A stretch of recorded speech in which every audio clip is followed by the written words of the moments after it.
ठिकाणी आला आणि बाळाचं त्यांनी नाव ठेवायचं ठरवलं. सगळ्या महिलांची गर्दी झाली, सगळ्या गोळा झाल्या. त्यातच काही भगिनींनी पाळण्याची दोरी हातात धरली.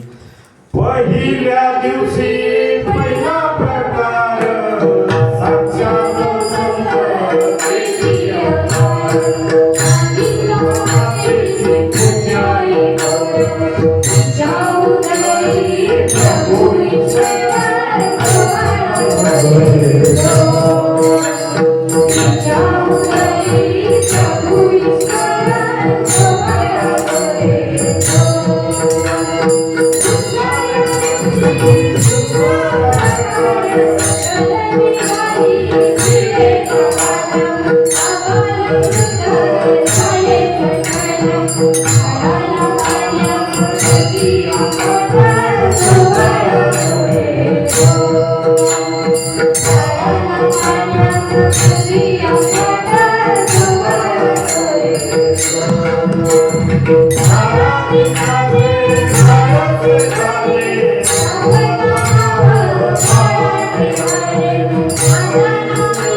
जाऊन सावता ही नाव ठेवलं. बोला सावता महाराज की, सावता महाराज की.